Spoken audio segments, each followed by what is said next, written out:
Welcome once again, my friends, and thank you for stopping by to listen to an old storyteller. Today we have a Celtic tale, and the title of this story is The Russet Dog. Oh, he's a rare clever fellow, is the russet dog, the fox, I suppose you call him.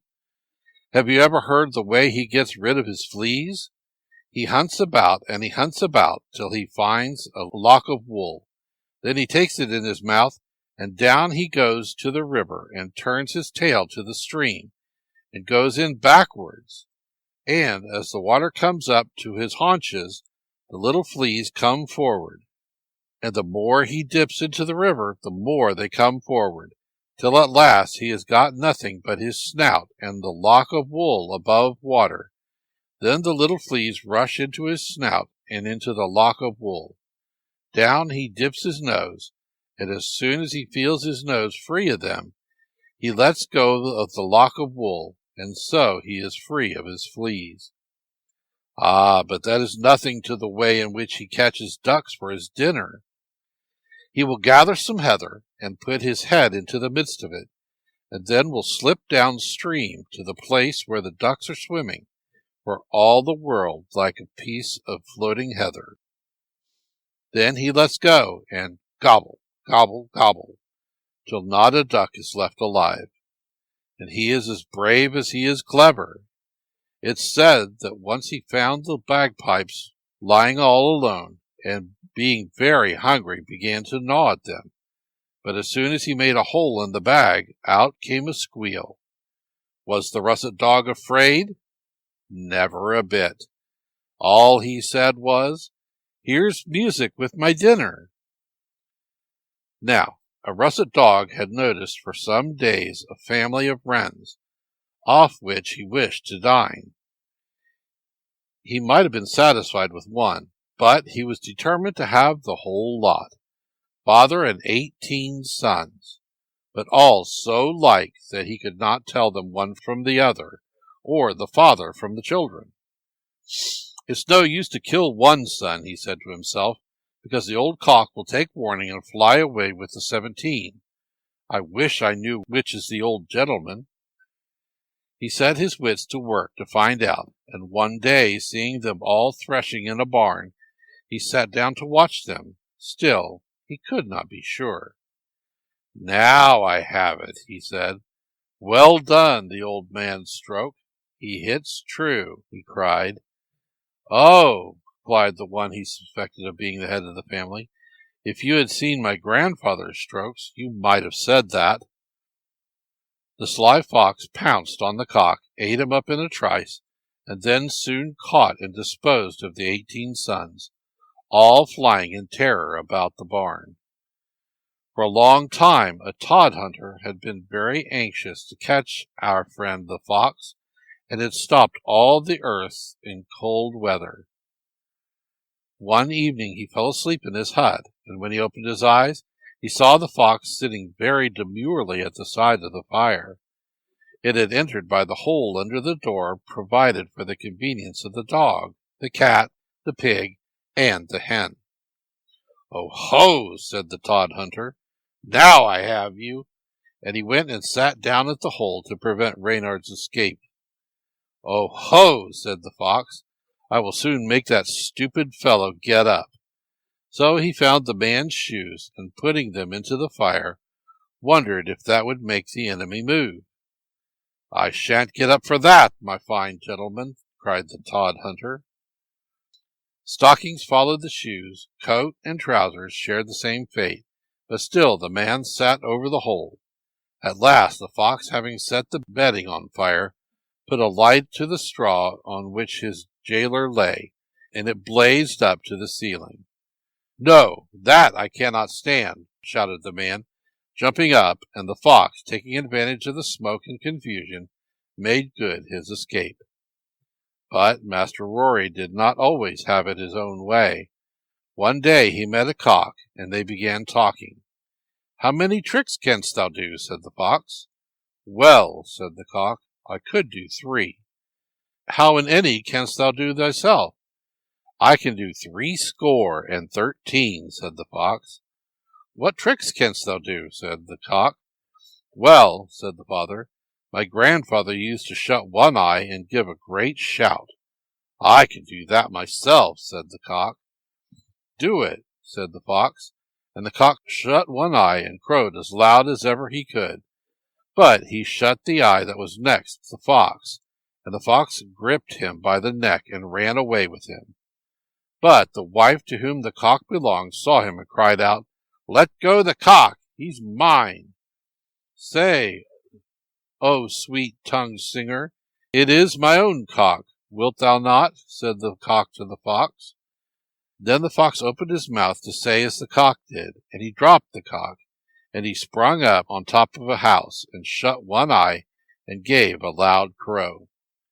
But it was through that very fox that Master Wolf lost his tail. Have you never heard about that?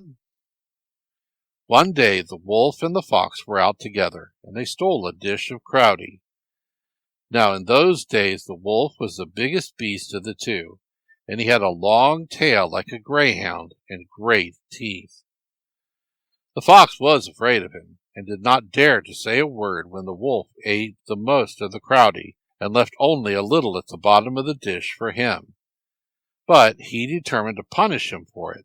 So the next night when they were out together, the fox pointed to the image of the moon in a pool left in the ice, and said, "I smell a very nice cheese, and there it is, too."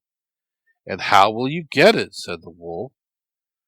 "Well, stop you here till I see the farmer is asleep. If you keep your tail on it, nobody will see you or know that it is there. Keep it steady. I may be some time coming back." So the wolf lay down and laid his tail on the moonshine in the ice, and kept it for an hour till it was fast. Then the fox, who had been watching, ran into the farmer and said, "The wolf is there. He will eat up the children. The wolf! The wolf!" Then the farmer and his wife came out with sticks to kill the wolf. But the wolf ran off, leaving his tail behind him. And that's why the wolf is stumpy-tailed to this day, though the fox has a long brush. One day, shortly after this, Master Rory chanced to see a fine cock and fat hen, off which he wished to dine. But at his approach, they both jumped up into a tree. He did not lose heart, but soon began to make talk with them, inviting them at last to go a little way with him. "There is no danger," he said, "nor fear of his hurting them, for there was peace between men and beasts, and among all animals." At last, after much parleying, the cock said to the hen, "My dear, do you not see a couple of hounds coming across the field?" "Yes," said the hen, "and they will soon be here." "If that is the case, it is time I should be off," said the sly fox, "for I am afraid those stupid hounds may not have heard of the peace." And with that lie took to his heels, and never drew breath till he reached his den. Now, Master Rory had not finished with his friend the wolf, so he went round to see him when his stump got better. "It is lucky you are," he said to the wolf. "How much better you will be able to run now you haven't got all that to carry behind you." "Away from me, traitor," said the wolf. But Master Rory said, "Is it a traitor I am, when all I have come to see you for is to tell you about a keg of butter I have found?" After much grumbling, the wolf agreed to go with Master Rory. So the Russet Dog and the Wild Dog, the fox and the wolf, were going together, and they went round about the seashore, and they found the keg of butter, and they buried it. On the morrow the fox went out, and when he returned in, he said that a man had come to ask him to a baptism. He arrayed himself in excellent attire, and he went away, and where should he go but to the butter keg? And when he came home, the wolf asked him what the child's name was, and he said it was Head Off. On the morrow he said that a man had sent to ask him to a baptism, and he reached the keg, and he took out about half. The wolf asked when he came home what the child's name was. "Well," said he, "it is a queer name that I myself would not give to my child if I had him, but it is Half and Half." On the morrow he said that there was a man that came to ask him to a baptism again. Off he went, and he reached the keg, and he ate it all up. When he came home, the wolf asked him what the child's name was, and he said it was All Gone. On the morrow he said to the wolf that they ought to bring the keg home. They went, and when they reached the keg, there was not a shadow of the butter in it. "Well, thou wert surely coming here to watch this, though I was not," quoth the fox. The other one swore that he had not come near it. "Thou needest not be swearing that thou didst not come here. I know that thou didst come, and that it was thou that took it out. But I will know it from thee when thou goest home, if it was thou that ate the butter," said the fox. Off they went, and when they got home he hung the waif by his hind legs, with his head dangling below him, and he had a dab of the butter, and he put it under the wolf's mouth, as if it was out of the wolf's belly that it came. "Thou red thief," said he, "I said before that it was thou that ate the butter." They slept that night, and on the morrow, when they rose, the fox said, "Well then, it is silly for ourselves to be starving to death in this way, merely for laziness.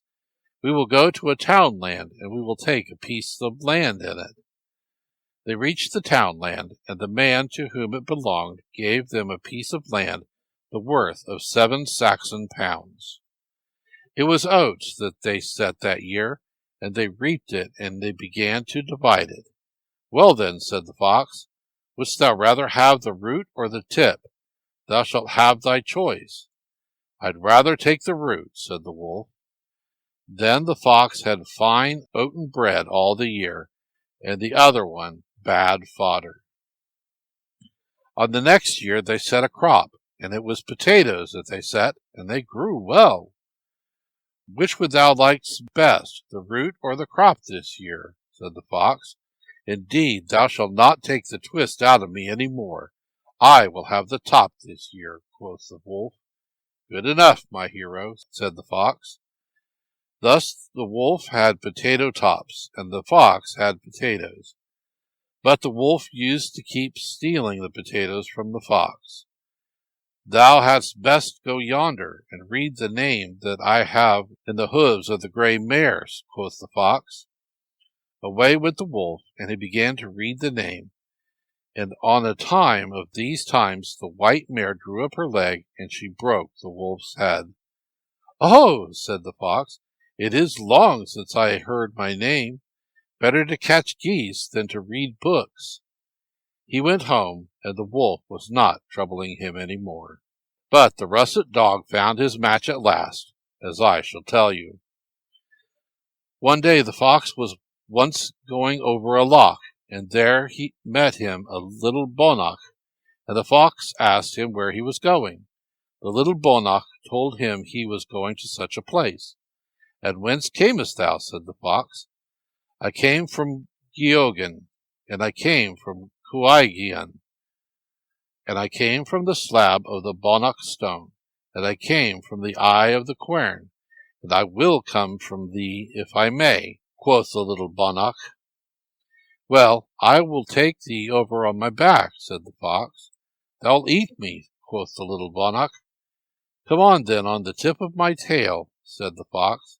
"Oh no, I will not. Thou wilt eat me," said the little bonach. "Come into my ear," said the fox. "I will not go. Thou wilt eat me," said the little bonach. "Come into my mouth," said the fox. "Thou wilt eat me that way at all events," said the little bonach. "Oh no, I will not eat thee," said the fox. "When I am swimming I cannot eat anything at all." He went into the fox's mouth. "Oh ho," said the fox, "I may do my own pleasure for thee now. It was long ago said that a hard morsel is no good in the mouth." The fox ate the little bonach. Then he went to a loch, and he caught hold of a duck that was in it, and he ate that. He went up to a hillside, and he began to stroke his sides on the hill. "Oh, king, how finely a bullet would spank upon my rib just now!" Who was listening but a hunter. I'll try that upon thee directly, said the hunter. Bad luck to this place, quoth the fox, in which a creature dares not say a word in fun that is not taken in earnest. The hunter put a bullet in his gun, and he fired at him and killed him.